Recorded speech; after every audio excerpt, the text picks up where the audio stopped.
Okay, so hi everybody, welcome to Office Hours. If you do not want to see your face on YouTube, you are welcome to turn your camera off.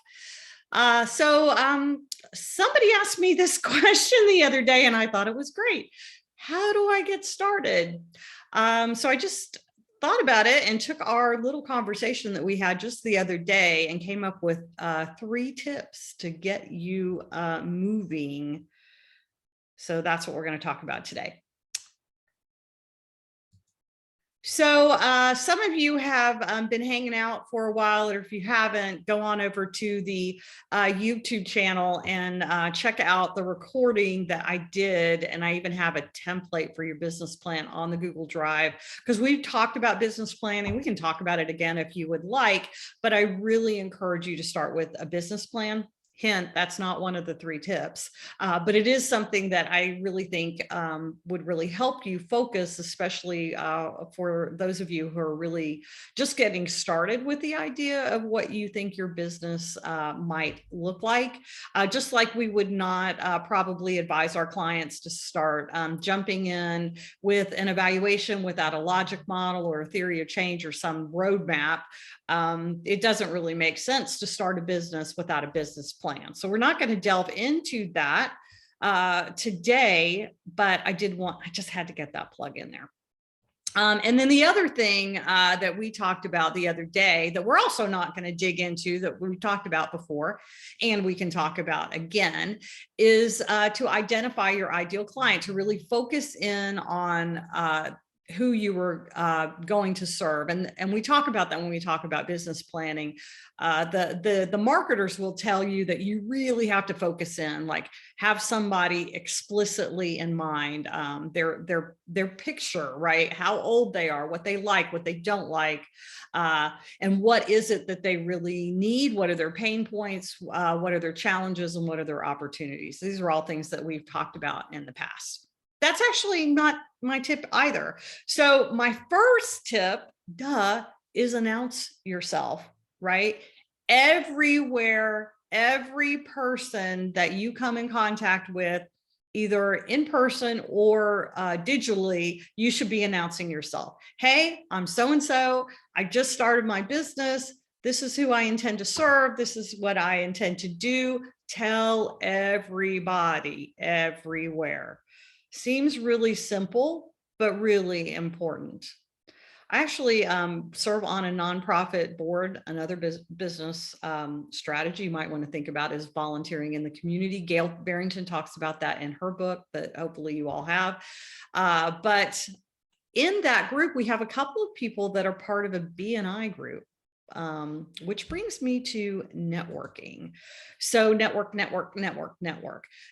First, tell everybody you're in business, and then start digging into the network. So we were already sharing our LinkedIn connections, and I would really encourage you, if you heard somebody who does kind of what you want to do, then reach out to them and schedule that virtual coffee date or in person if you are happen to be local with them. As a matter of fact, I pretty much check LinkedIn every day. I don't always participate like I should, but I found somebody who served on a AEA topical interest group TIG leadership team with me. I had no idea that she worked in the foster care space, which is definitely one of the areas that's near and dear to my heart. So one of the things that I'll be doing today is reaching out to her and schedule a time where we can just talk about that work. So network. My favorite time to network is when I am a little bit slow, which is pretty much never these days. Or, those pockets of time when you're ending a project. Back in the pre-pandemic days, those are the times that I would schedule a lunch date or schedule a coffee, right? I also am fairly good at staying in contact with clients. We've talked about this before. So another way you can network is say you see an article on LinkedIn or maybe in the newspaper or something, and that makes you think of a client. That's a great time to say, hey, so-and-so, I saw this article. I thought of you. Here's, something you might want to, pay attention to. Other ways of networking that you might want to think about. And then my third tip is talk about what you want to be, and that should be known for, not done for. Well, there you go. Talk about what you want to be known for. All right. So one of the things that I told you is that when I started my business, I gave myself permission to make mistakes. And here's a great example of that. But anyway, let's talk about what you want to be known for. And the way you do that is on virtual stages these days and in person, and we're gonna go through some of those wares. But if you want to be known for someone who is an expert in food systems, food insecurity, evaluation equity related to disability populations, you want to work with communities, immigrant communities coming into this country, you want to work with people who are not housed, then talk about what you want to be known for, right? How do you serve them as an evaluator or somebody who works in community in that space? So where do you do that? All right, so here are all of the things that I have done. I do blog. I've been blogging for years. I had gone to a session that Chris Lizzie and I think Stephanie Evergreen had done at AEA years ago. So I've probably been blogging since 2015 or 2016. And slowly with my new website, I'm repurposing all of those blogs to kind of populate that new website. Then podcasts, you all know that I have, well, maybe you know, I have a podcast that I started in 2020 called Community Possibilities. Of course, social, I am on Facebook. I have a company Facebook page, LinkedIn, and Twitter. I am not on the gram for business. Maybe I should, but mainly what I post is bread or food that I make in the kitchen.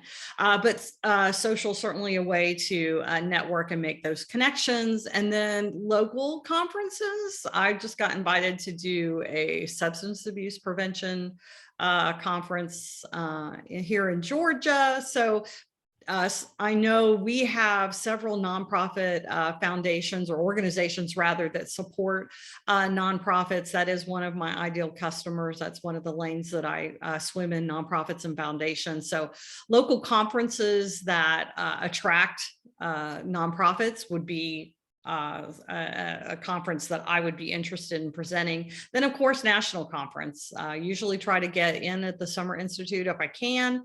It's kind of difficult to get workshops accepted there, but I've had a little bit of success in that department. Of course, you know, the American Evaluation Association, which is great for evaluators. And we do have folks who maybe are internal evaluators rather, looking to hire external evaluators. We do have nonprofits that go there, but be sure and look for national conferences where your ideal customer hangs out. So you want to do some research. It's going to take some detective work to figure that out. And then, you know, writing a book is a great way to put yourself out there as an authority and use that to make those connections with other people. Now, at this point, you might be asking yourself, but wait, what about formal proposals? So I don't love the formal proposal process for probably the same reasons why you don't. They take a lot of time to develop. You don't know whether or not somebody already has somebody in mind, but they're required to get, you know, 3 bids. You don't really kind of know who is on the other end of that proposal a lot of times, even if you were able to ask questions. A lot of times you don't know who's asking. And I don't know about you, but I don't really want to marry somebody that I have never met before. That is not the reality show that I want to watch. So I don't really love proposals. There was one period of time, I think I told some of you this before, where, you know, this was probably about 5 years ago. I was like bound and determined to grow the company. And by God, it was going to be about proposals. And we wrote so many proposals and didn't win a single one. Even when I thought we were a really good fit, we had the skill set, we put together a good team. I think the budget was spare. We just didn't have a lot of success. And I took that experience. I actually asked a couple of other pretty senior level, very well known evaluators about their experience, and they pretty much had the same, experience. Maybe it was that year, who knows? I've written 3 proposals since January. 2 were a no, and one was golly gee, we don't want the full the Monty here. Can we start with this little bit? So I think we will end up getting the big project, but we're having to, kind of start, building that relationship. It certainly wasn't the project that we thought we were going to get. So I would count that as a win. But 1 out of 3, when you have to think about the time involved, I think proposals are a great way to grow your business. If you are a really good fit, if you are confident that they're not just putting out the proposal to be, because they have to. If you've done your due diligence to find out whether or not there's already an incumbent that they, again, intend to give it to. So you kind of gotta suss it out. But I think you really have to be an excellent fit and make the argument that you are uniquely qualified to do the work. Otherwise, it can be a big time suck and very frustrating. I think you're much better off networking, putting yourself out there, speaking about your business. I think you're going to have a lot of success that way.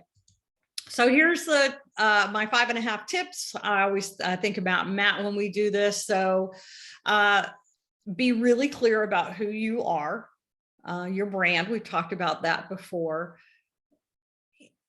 Be really clear about who you want to serve. That's that ideal customer. Who you know, it's all about who you know. Network.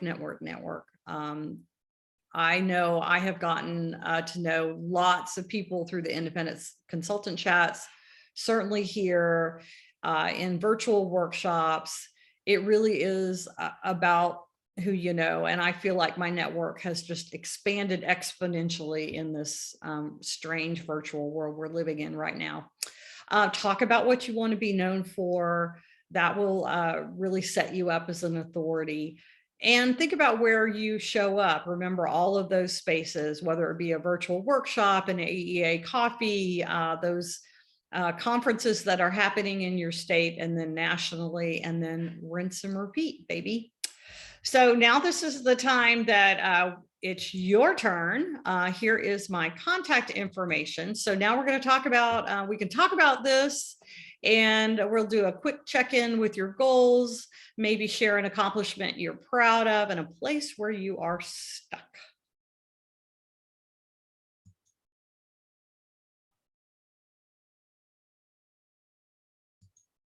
Okie dokie. Let me stop the recording and we will have a conversation.